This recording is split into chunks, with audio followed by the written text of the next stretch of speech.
wabarakatuh. Motivasi untuk para orang tua yang paling berharga adalah keluarga. Pada pertemuan kali ini saya ingin ngobrol atau membahas tentang ilmu yang saya ketahui dan sudah saya gunakan untuk mengajari anak-anak ribuan di bimbel saya. Kali ini saya ingin mengenalkan bagaimana caranya kita mengajarkan huruf abjad kepada anak usia sedini mungkin sampai anak mampu. Kita tidak usah membatasi bahwa mengenalkan huruf kepada anak harus pada usia 3, 4 ataupun berapa. Sedini mungkin saat anak mulai berminat segera kenalkan huruf-huruf itu kepada anak. Karena kematangan berpikir untuk tiap anak berbeda. Yang penting jangan sampai masa emas anak terlewat tanpa kita mengisinya dengan hal-hal yang bermakna. Kali ini saya akan mengenalkan abjad yang harus dikenalkan pertama oleh anak-anak. Kalau mengenalkan abjad, kita harus memakai huruf kecil, bukan huruf besar. Itu yang pertama harus Bunda atau Mam ingat semua bahwa huruf yang pertama dikenalkan kepada anak harus huruf kecil. Seperti ini, A, B, C, D, E, F, G, H, I, J, K, seterusnya sampai Z. Bukan huruf besar. Huruf besar secara sendirinya nanti anak setelah TK besar atau SD dia akan mengenal dengan sendirinya melalui penerapan huruf-huruf besar itu untuk pemakaian awal nama orang, pemakaian awal nama kota dan berikutnya. Jadi yang perlu digarisbawahi, kita mengenalkan huruf abjad kepada anak yang pertama harus huruf kecil ya Bunda semua, nih huruf kecilnya. Metode pengenalannya, kita yang pertama bisa menggunakan metode bernyanyi. Saya kira semua Bunda sudah pernah menyanyikannya. Lagunya seperti ini, A, B, C, D, E, F, G. Pertama memang kita mengenalkan dulu ke konsep pikiran anak melalui bunyi dulu. Sambil menghafal A sampai Z melalui nyanyian, kita mengenalkan konsep seperti ini. Bentuknya kepada anak. Bunda bisa memasang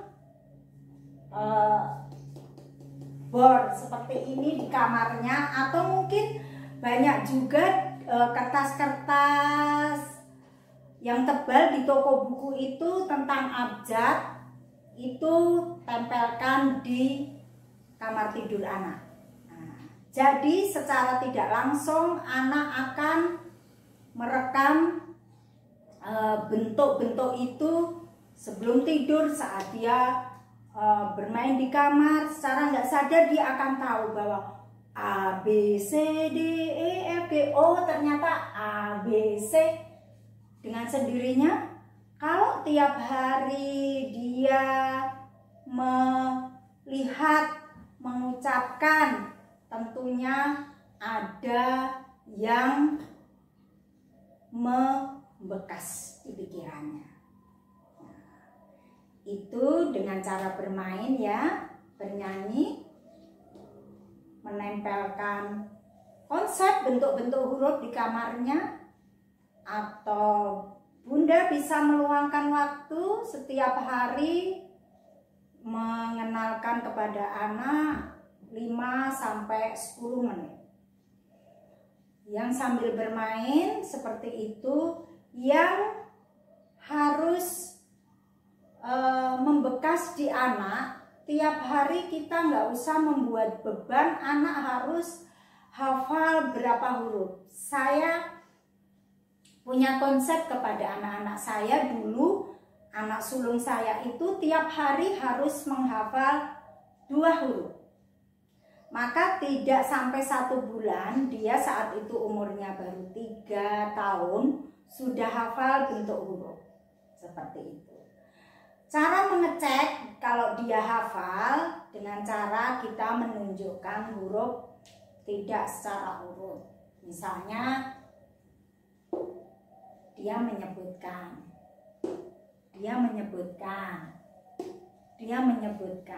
jika sudah benar berarti memang dia menguasai.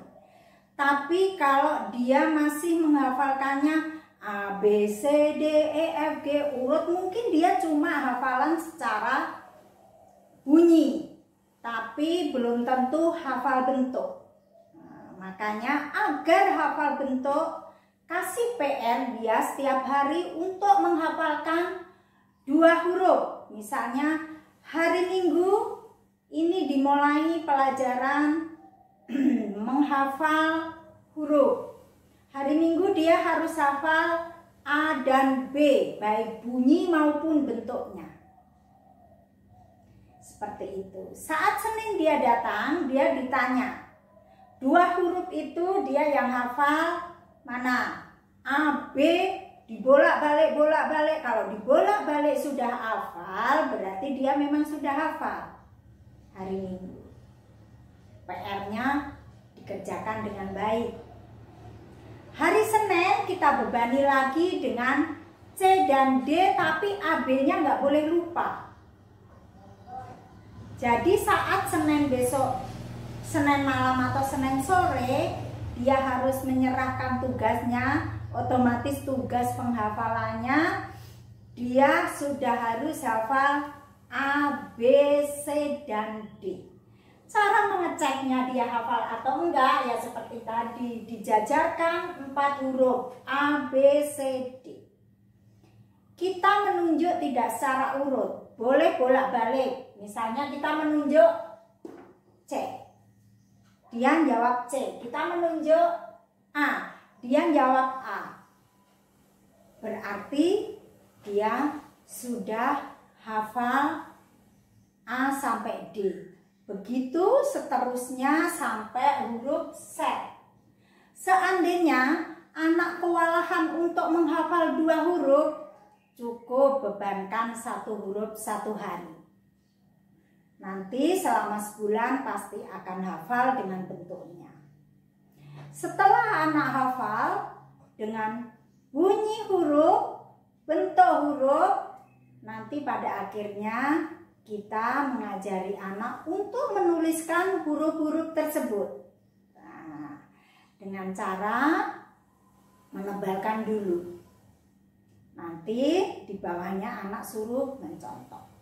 Saya yakin dalam waktu 1 bulan jika bunda-bunda konsisten dan intensif, anak akan hafal huruf A sampai Z. Setelah anak hafal semua huruf, tahap berikutnya baru kita ajari anak dengan membaca. Pada pertemuan berikutnya di YouTube channel Dwi Yati Aksara 3 akan saya sampaikan cara mengajari membaca anak dengan metode suku kata, bukan dengan metode eja, ya. Sampai bertemu kembali Bunda semua untuk pertemuan esok hari dalam memotivasi Bunda untuk mengajari anak mengenal huruf, membaca, dan menulis. Terima kasih atas perhatiannya. Semoga ilmu yang saya bagikan ini bermanfaat. Jangan lupa like, komen sebanyak-banyaknya, dan subscribe. Assalamualaikum warahmatullahi wabarakatuh.